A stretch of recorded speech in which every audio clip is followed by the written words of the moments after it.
Good evening and welcome to the View with Hasan Ali. Tonight we take a closer look at how Western media outlets cover the crisis in Gaza. In moments of war and conflict, words are never neutral. The terms journalists use, the labels applied to combatants, even the verbs used to describe the nature of an attack can profoundly influence public opinion. Is someone a freedom fighter or a terrorist? Was a civilian area struck or attacked? These choices don't just convey information. They raise questions about legitimacy, blame, and intent. Tonight we explore how one organization, the BBC, has tried to shape public opinion on the crisis in Gaza, and whether its editorial decisions show a deep-rooted bias in the way this conflict is understood by journalists in the West. And my guest tonight is Faisal Hanif. He's a media analyst at the Center for Media Monitoring in Britain and a writer focusing on Islamophobia and British Islam. He's previously worked as a news reporter and a researcher at the Times of London and the BBC. Faisal, hello, how are you? Hi, Hassan. Thanks for having me. I'm very well, thanks. Pleasure. Faisal, before we begin, can you tell me a little bit about the Center for Media Monitoring? Perhaps if you could tell me what it does and what you do specifically as part of the team. Yeah, so the Center for Media Monitoring was actually set up in 2018, almost 6 years ago now. It actually came on the back of some anecdotal work from an individual by the name of Miqdad Versi, who's the founder for Center for Media Monitoring. What he was doing over time, over the few years before the center was actually set up, was he was looking at British news coverage on an anecdotal basis, and he was noticing patterns of false reporting, details in news headlines, in articles, which his sort of sixth sense and told him couldn't be true or were most likely not true. And when he challenged these issues with the editorial teams at these different newspapers, what he found was a pretty bad picture where deliberate falsehoods or just misreporting was going on, and nobody was holding a lot of these guys to account. And so, false reporting on Muslims, particularly on Islam. False reporting, particularly on Islam and Muslims. Okay. And when he challenged these things, and he became quite famous for this, he gained a lot of corrections over time. And so he felt the need to set up an organization which actually looked at this kind of thing full time and could hold the media to account, but also on a broader level could sort of analyze the entire picture of how Muslims and Islam were being presented in the news, particularly in the British media and on a sort of wider scale in the Western media, because I mean, there's been academic studies for many, many years which have shown that there is a particular bias against Muslims and Islam. And there's the whole sort of post 9/11 environment where there was more sort of interest in Muslims and Islam and in terms of what they practice, how they dress, women's rights, all of those kind of topics. Right. But were these guys who were supposed to be telling people the truth, were they getting these things right? And so that's what the Center for Media Monitoring was sort of set up. And when I joined, and I was actually the first person who joined the organization, my role was to essentially read and watch the news, try and see whether the coverage was factual or was there an element of misreporting in any of the news reports. So what I did was create a methodology to enable us to sort of analyze and assess that coverage in a very sort of methodological and systematic way.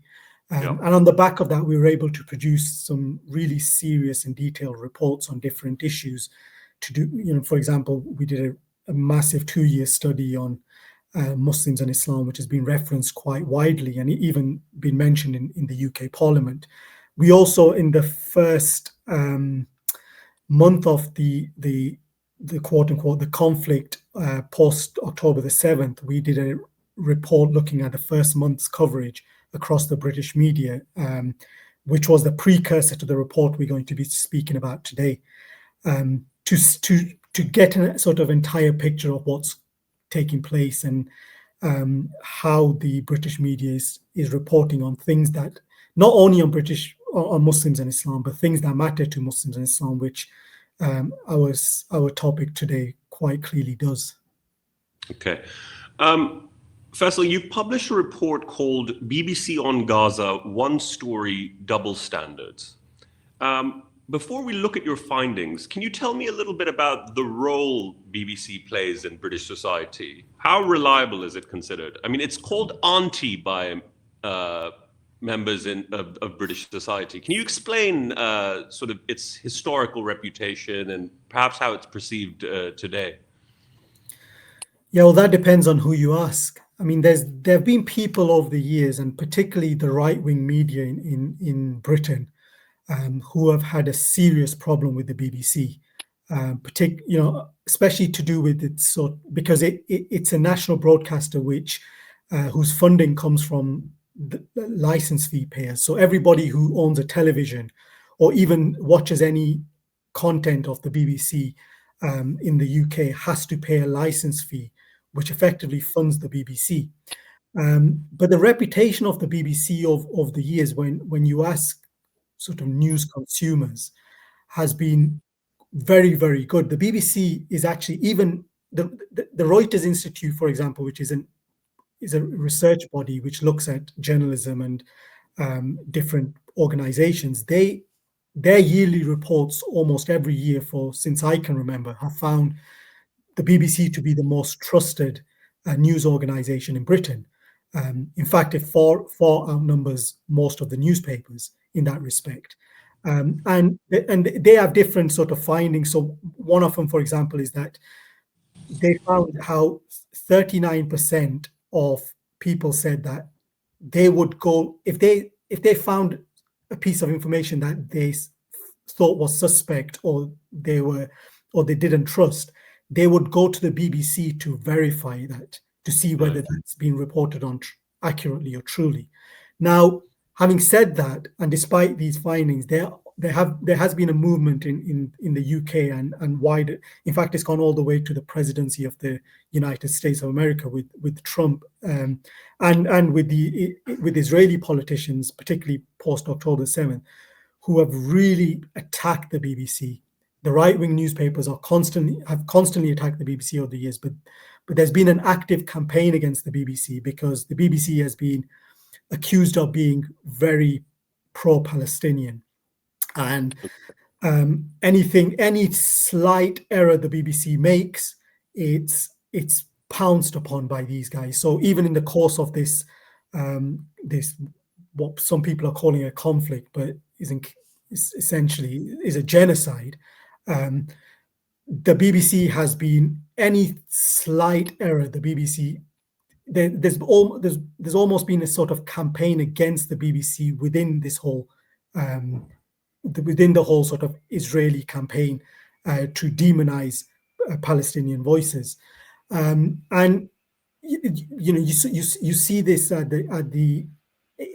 with BBC coverage, for example. So I mentioned the word genocide. One of the findings we made in the report was how the BBC was not only reluctant to use the word genocide, never really used it, but anybody who dared to use it on the BBC was challenged or slapped down by presenters or journalists. And it almost seemed as if the BBC was scared to even go into that territory. So Faisal, we'll discuss the individual findings of your report one by one, but just bottom line, I mean, if we're talking about the British public, and I don't mean Muslims here, I just mean overall, BBC is considered reliable, you'd say?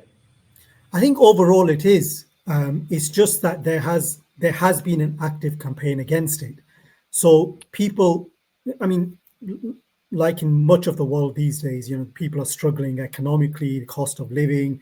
There's a culture war that's taken place, particularly in the Western world, where the BBC has been front and center of this when it comes to people looking at how and what is being reported in the news. And so in recent days, for example, the the top two individuals in the BBC resigned because some report accused them of being accused the BBC of producing anti-Israel material and falsehoods, and the BBC has been in constant pressure from the right wing in the UK, and all the way up to the Donald Trump. He was, because allegedly the one BBC program altered one of his speeches. This was seen as so bad that the top two individuals in the BBC were forced to resign. So I think on a sort of public level, the BBC is still very much trusted, because one of the USPs of the BBC, and anybody who's lived in Britain and sort of engaged with the news knows that in the day and age of breaking news and everything wanting to be fast and quick, the BBC was always an organization that took a step back and made sure that everything could be verified before it went to people's phones or on screen or online. And yet, I think there's an ideological sort of campaign against the BBC, that how dare this organization, which is effectively has this massive funding model from taxpayers, which many of the right-wing newspapers, and it is a heavily right-wing based media landscape in the UK, they see that as an unfair advantage that the BBC has. And so for years, there's been an ideological campaign against BBC, but it's been hyped up post-October the 7th with this idea that the BBC is somehow very pro-Palestinian. And that was one of the rationales behind the report, is that, hold on here. And on an anecdotal basis, everybody is looking at this and saying the BBC is very much anti-Palestinian in just in the framing of this whole thing. The fact that this idea that there's two sides in all of this, this is an occupation of somebody's land. Thousands of Palestinians are being killed every year. Gaza, I mean, this has gone into tens of thousands. Some people are even saying hundreds of thousands. And yet there's this idea that the BBC is a pro-Palestinian.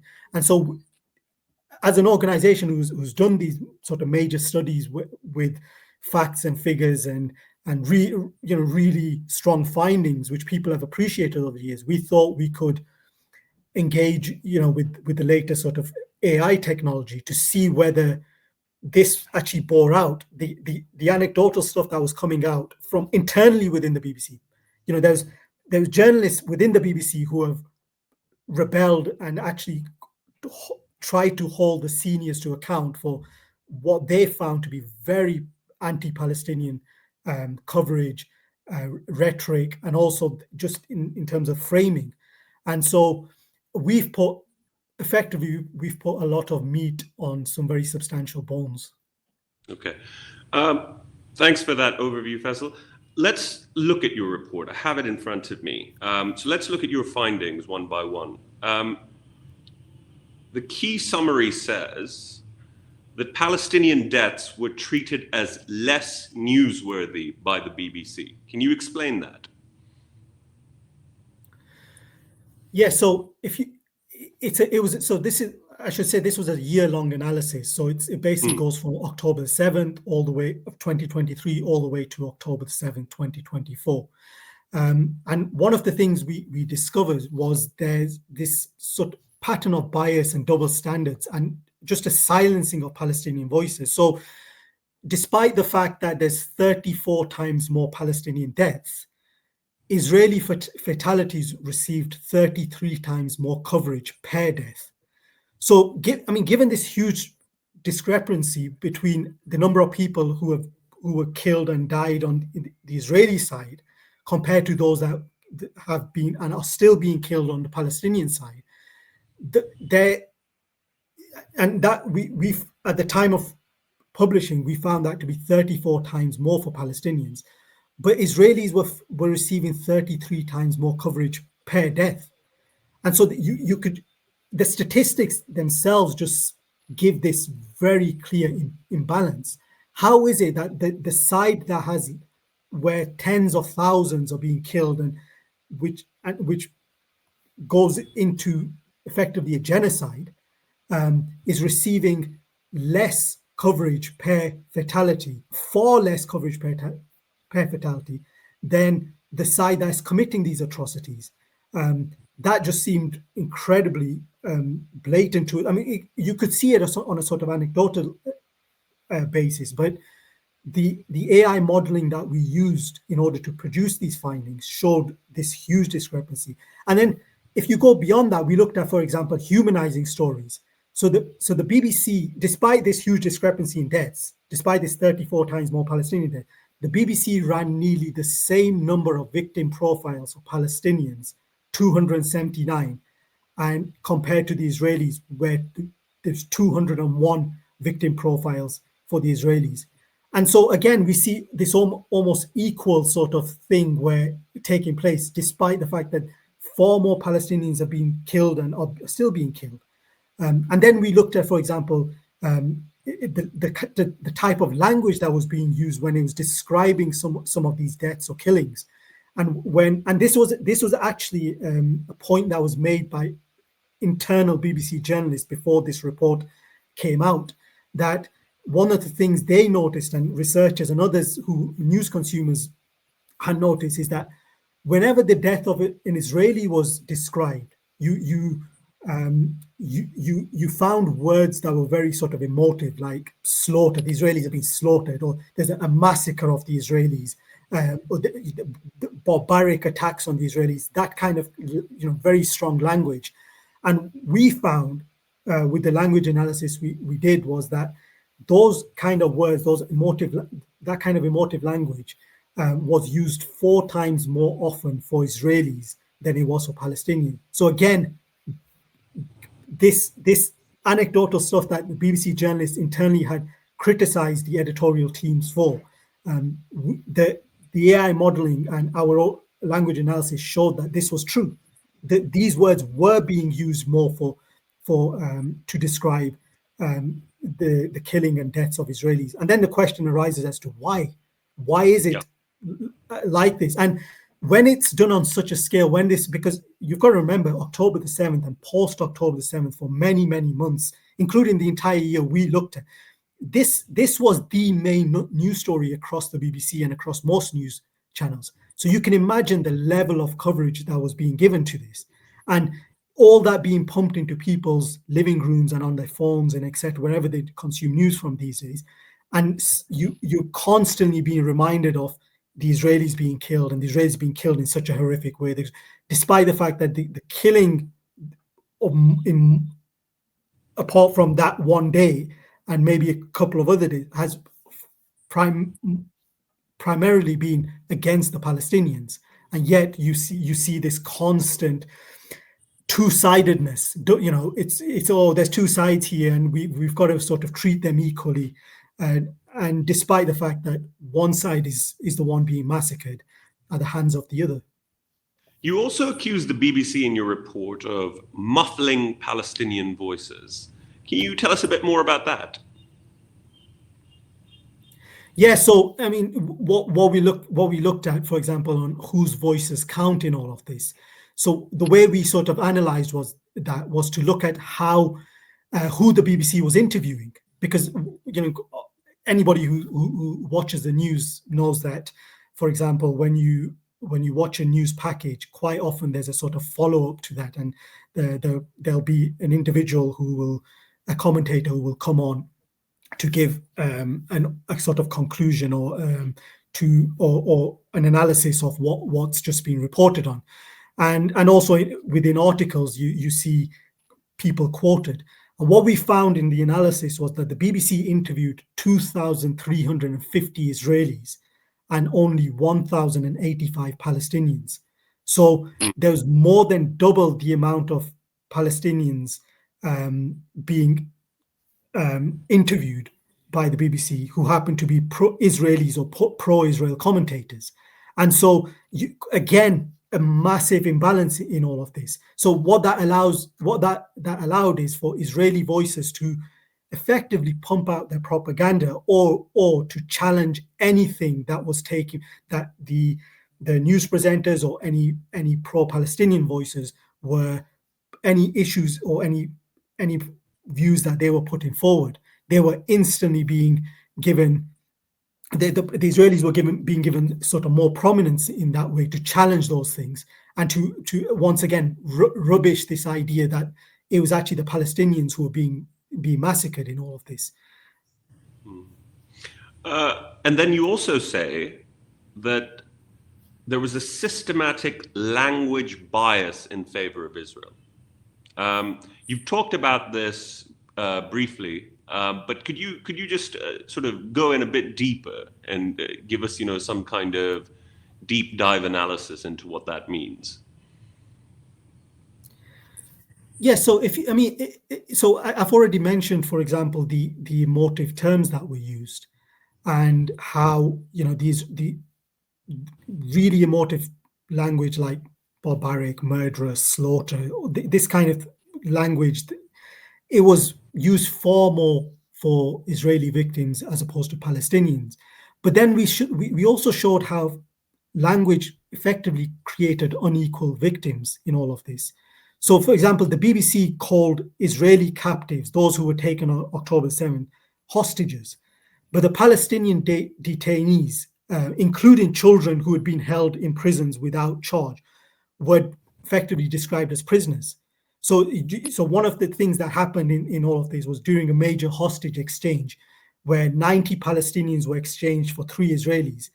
70% of the articles focused on the 3 Israelis. And again, the language being used there was this issue of hostages versus hostages versus detainees or prisoners. And there was one point where the BBC even made sure to describe the Palestinian quote unquote detainees, the language they use, as not as children as they would have described any other person who was under the age of, for example, of 16, but teenage boys and women. So being very sort of clear as to, and that was the kind of language that you almost would expect to be found in a sort of Israeli press release, or any side that was trying to hide or lessen their crimes against the other side. They would effectively want to use that kind of language. But the BBC, which normally would use the word children for example, were being very, very systematic, very careful about how they were describing the Palestinians. And then it's also the avoidance of certain language. So one of the things we found, for example, that the BBC presenters never used the word genocide to describe what was going on the ground. And when Palestinian guests came on, or pro-Palestinian guests came on and described it as genocide and continued to describe it as genocide, which was in accordance to UN findings and many other findings from many other researchers, they were instantly being slapped down. In fact, there was one case where a presenter on Newsnight actually replied to an individual who's being interviewed to say, well, this isn't really genocide. We can't call it genocide. And one of the things that I think anybody who watched that clip and anybody watching this would be, is that really is that something for a journalist to be making a conclusion over, particularly when you've got serious organizations like the United Nations, like many others, who are saying this is a genocide. So normally what happens in news is when you get that kind of level of detail from these kind of organizations who basically tell you that this is what we found, that's a good enough authority for you to present that as being the case on your news channels or in your articles. But here we found the opposite, where journalists were actively trying to play down this kind of thing. And so that's where language sort of comes in, not only in the use of language, but also the omission of language, which basically gave this sort of false picture of what was actually taking place on the ground. Faisal, you spoke about the framing of the conflict as a genocide. A key part of that discussion is this question of intent, right? And there has been the allegation that when Israeli officials have actually displayed genocidal intent, their words have not been published in Western media outlets, both in Britain and in the United States. So the example that some critics of Western media coverage point to is the Amalek reference, in which Benjamin Netanyahu referred to the Palestinian people as Amalekites. And then there's also been, the allegation that Western media outlets have suppressed, sort of the genocidal threats of some of his ministers. Has this been borne out in your research and your findings? Yeah, I mean, when it comes to the BBC, we found that there were hardly any mentions of those particular things that you just spoke about. So the reference to Amalek, the only real reference to Amalek either came from the live speech that was broadcast by Netanyahu, or from Palestinian guests bringing this issue up to say, well, hold on, this is the Israeli prime minister, the commander-in-chief of this whole thing, this massacre on the Gazans, is effectively using biblical language to justify the massacre. And yet you guys are not framing this issue through that lens. You have senior Israeli military officials, politicians who are using this genocidal rhetoric. And yet the BBC, and one of the things the Center for Media Monitoring did when it set up was, in the methodology it created, it looked at something called omitting due prominence. And one of the things we found in our research over the years, not just in this report, but others, is that news organizations misrepresent things and they don't give an accurate picture, not just in terms of what they say, but mostly in terms of what they're not prepared to say, what they hide from their viewers or their readers. And what we found in this, and when we launched this report at the launch event at Parliament, which can be viewed online, clips of it can certainly be viewed online. Peter Orborn, who's a very senior journalist in Britain, he was the political correspondent at the Daily Telegraph for almost 20 years.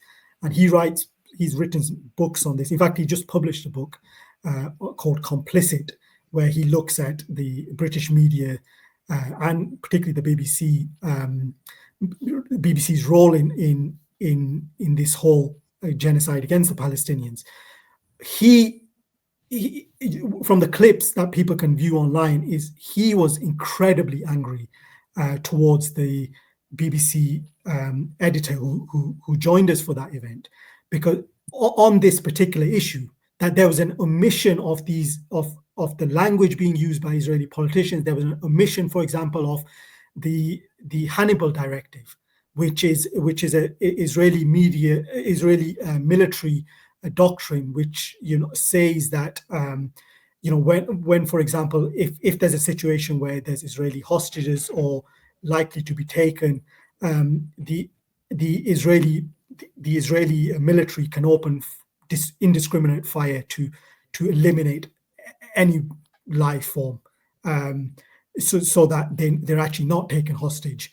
And there's different news organizations, for example, who investigated this and found that on October 7th, this was something that actually very likely took place. That if you looked at the damage that had been caused when the Israeli military responded to Hamas's capture of Israeli soldiers and civilians, one of the things that likely happened was this indiscriminate fire and killing, which not only took out Hamas people, but also Israeli civilians and military folk who had been captured. And yet the BBC refused to report on that, refused to use that language. And so he was incredibly angry about that there'd been this sort of, and when you look at, for example, a year's worth of coverage like we did, you almost have to come to the conclusion that this is very deliberate. It can't be that at an organization as big as the BBC, that has dedicated so much time and reporting on words and articles and broadcast time and minutes to this issue, that they couldn't find any time to cover these issues. They couldn't find any time to use this particular language or to look in depth at whether these claims being made by different investigative organizations were actually true. And so the entire framing of this, including so one of the findings, for example, we made was that only 0.5% of BBC articles mentioned Israel's occupation of Palestine. I mean, that's fundamental framing. We don't even have to go into the whole genocide argument and all of that thing. This is on a very factual basis, according to UN law, according to facts on the ground, according to history, anything you want to look at. This is an occupation of a sovereign people's land and state. And the BBC only mentioned it 14 times in news articles when trying to provide context to October the 7th. 0.3% of all articles. The idea of apartheid, of settlements, expulsions, for example, language like that, hardly mentioned, all missing from the story. You cannot report on Israel-Palestine without those things. That's fundamental to this whole conflict, going back all the way back to 48 and even beyond that. And yet the BBC almost systematically refused to use this framing. In fact, ground zero, as we called it, effectively became October the 7th. It's almost as if you read these articles or watch this news, it's almost the only conclusion you're left with is that this whole thing started on October 7th. Hamas went into Israel, it killed all these people, captured all these people, and that's why the Israelis are doing what they're doing. Whereas the Palestinians are saying, and others, and not just the Palestinians, others, including ourselves, researchers, just the general public, are saying, well, hold on here.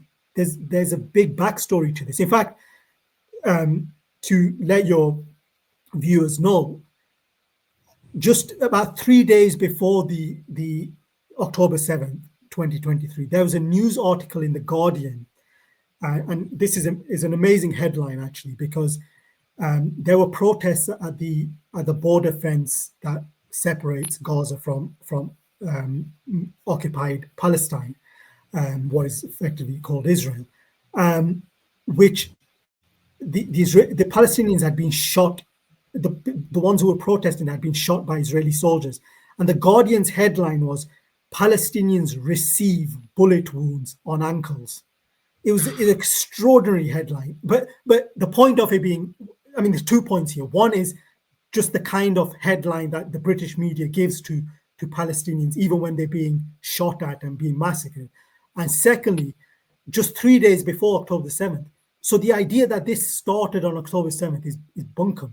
And yet the BBC, because we're looking at the BBC, if you read and watch their coverage, thing you left coming away with is almost like, yeah, you know what, this probably started on October 7th, because that seems to be the repetitive message being put out there. And I mean, as a last point to this, you mentioned how, there's the lack of reference to Amalek. That's very important when you look at the whole idea of genocide. Genocide claims being shut down by BBC presenters or dismissed. We found that they've been dismissed over 100 times by BBC presenters themselves.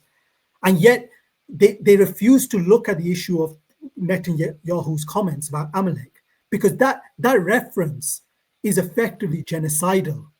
If you extrapolate that and take that to its logical conclusion as a sort of fact on the ground, that is very genocidal language. And yet, and part of this dismissing of genocide is by omitting that kind of, or not paying any kind of attention to what Netanyahu or other Israeli leaders who were describing Palestinians as human animals. One of the clips we reference, for example, is how an Israeli politician came on to not only the BBC but different news channels and described these Palestinians as we're dealing with human animals, and there was no challenge to this.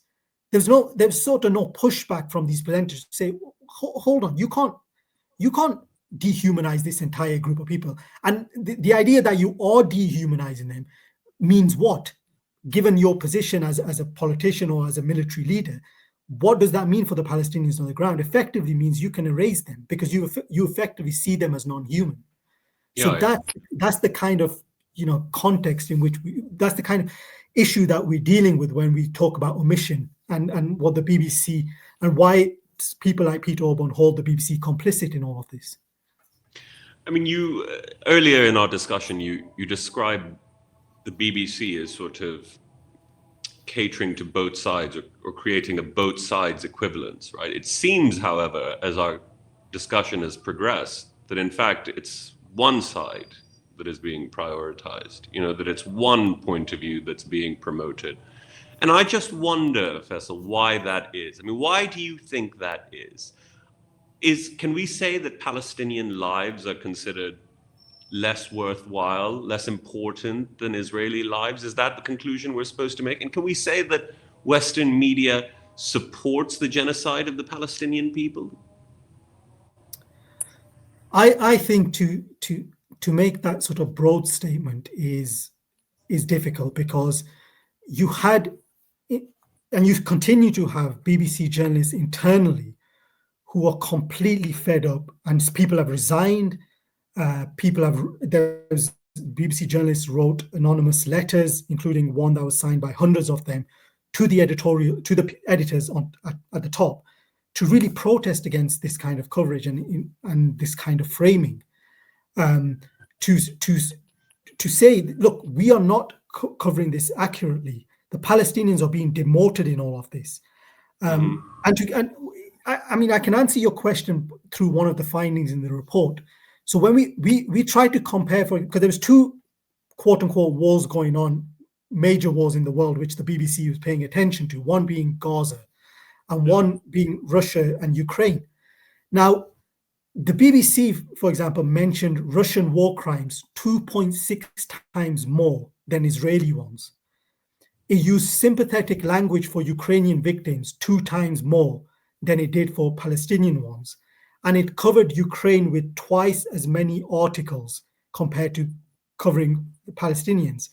So you can sort of almost measure this and say, well, how is it that one side under attack, i.e. Ukraine, is being reported on with more sympathetic language compared to another side that is being attacked, i.e. the Palestinians? And what is the difference here? Why is it that you decide that the Ukrainians deserve this kind of sympathy compared with the Palestinians? I think that there is the issue of foreign policy. I think there's the issue of editorial standards, certain editors being in positions. I know that's been a big issue with sections of the media and journalists in Britain who have actually called this out, to try and look at who exactly is sitting in those powerful seats at the BBC and who gets to make the final decision on what actually goes out to the consumer or the viewer. And I think there's so many of these factors. And I think the other thing is, I think there's as far as I'm concerned from some of my analysis and writings, is I think the BBC has been very cowardice in the face of the attacks that have come from the right-wing media in Britain. And that's not just for this issue. I think in terms of how the right-wing attacks the BBC in a very disingenuous manner, the BBC almost has to pretend that it's equal-handed, and the way and in doing so, it naturally creates this imbalance, because when you are supposed to report factually, which essentially means that you have an occupier and an occupied, but you want to equalize those two sides for this idea of equality and balance, etc. You're automatically causing an inaccuracy. You're automatically not reporting what is factual and accurate on the ground, what is factual and accurate in international law, which is that one side is the occupier and one side is the occupied. And so in its very framing, the BBC can't be accurate on this, or can't have the sympathy that the Palestinians are entitled to, given what's taking place against them. Faisal, does this actually work, given that we live in a social media epoch, right, where people can get their news more directly, they can get firsthand sort of imagery, and they're not as beholden to mass media organizations to sort of mediate the news coverage that they're receiving. I mean, does this even work? I don't think that matters. I don't. I think if you claim to be a news organization that, and especially a news organization that is being funded by taxpayers' money, which the BBC is, and you hold yourself to these standards and these high editorial standards and this amazing reputation that you've gained over many years, not just in Britain but throughout the world. It doesn't matter who consumes your news in the end, or whether this is going towards social media. Most people can see what's happening on the ground for social media. Your job is to report that accurately based on your own standards. If you read the BBC's editorial standards, that's what it holds itself to account. And the fact that it takes taxpayers' money to do that means that that's essentially its job. So whether 100 people get their news from TikTok or social media now, only one person gets it from the BBC, that one person is entitled to the truth.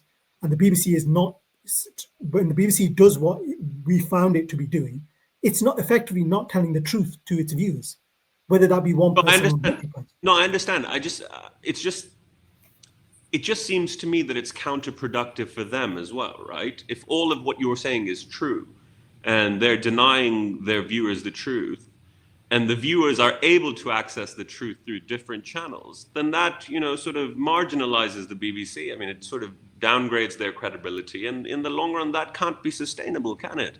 I mean, media has to evolve. Otherwise, it's going to get left behind. It's going to be considered dishonest, disingenuous. I mean, my generation already doesn't really watch the news on television. So people's habits are changing. So this does have an effect on their credibility, right? And their long-term future. Yeah, it will do. And I think you're already seeing that. There's campaigns in this country, for example, where people have stopped paying the license fee. And the BBC has a financial... they have to really consider that as part of their future, the fact that the funding model that they currently receive is dwindling, and successive governments have hit out at the BBC, particularly in Britain, given that in the last 15 years, for most of that period, we had right-wing conservative governments. Now you have the rise of the Reform Party who are openly anti-BBC and who have said that they will reconsider the funding model. But effectively, I mean, what matters is the people at the top. So me and you might have this conversation, and the journalists at the BBC might really look at the issues in the same way we're speaking of them, about lack of credibility and what this does to the BBC going forward. But those are the top, those in the positions of power, those who are making the decisions are accountable for them. Do they really care? Whose side are they on in all of this? There are people on the BBC board who it's well known that they are very pro-Israeli, in terms of their previous utterances or their ideological outlook. And so, and also, I think the BBC, because it seeks to please a lot of these, a lot of right-wing voices in the British media, and it has done, and has sort of almost run scared of them for many years. It automatically creates a rod for its back. Instead of being brave and sticking to his editorial policies and really challenging all of this trying to have this balance means that it's not going to get any. There's no winners for the BBC in this, because the right-wing ideology against the BBC and the Israeli ideology against the BBC is that the BBC is anti-Israel, and the BBC really needs to be the BBC needs to be taken into account, and it almost needs to be disbanded. I mean, but in saying that, the BBC does have incredible importance, particularly for the Israelis, because and the proof of that is that in the early coverage of post October 7th, when Rishi Sunak, who was the Prime Minister at the time of the UK, when he went to Israel, the Israeli president in front of the world's media actually complained live in this event they were having, or this meeting that was taking place before the world's cameras. He complained about the BBC to the British Prime Minister, which tells you what how the BBC still has this sort of standing within different regions of the world. Sure, me and you and people younger than us and even people older than us, I should say, or this smartphone generation might not care too much about the BBC. But I think the BBC still has so significant pull in certain places. And that's borne out by the fact that there's been this major Israeli campaign against the BBC since the start of this war. So I think it does retain some of that importance. And that's why it's important for the BBC to tell the truth, to make sure that those who want the BBC gone and don't want the BBC to be a sort of neutral voice in all of this, or to be a place where people can go to try and verify all of these different facts and pseudo facts that they come across on social media. There's people who don't want the BBC to be that platform, and so the BBC needs to be braver against that. I mean, institutions, particularly really large and old ones like the BBC, are generally speaking slow to change, right? But there is a generational shift going on in Western society, where the old framing of Israel and Palestine perhaps doesn't hold anymore. So, I mean, if one is hopeful, one does expect these institutions to catch up eventually. But till then, Faisal, I suppose one can only wait. Thank you so much for joining us. Thank you. Thank you so much for having me. Thank you. Thanks so much.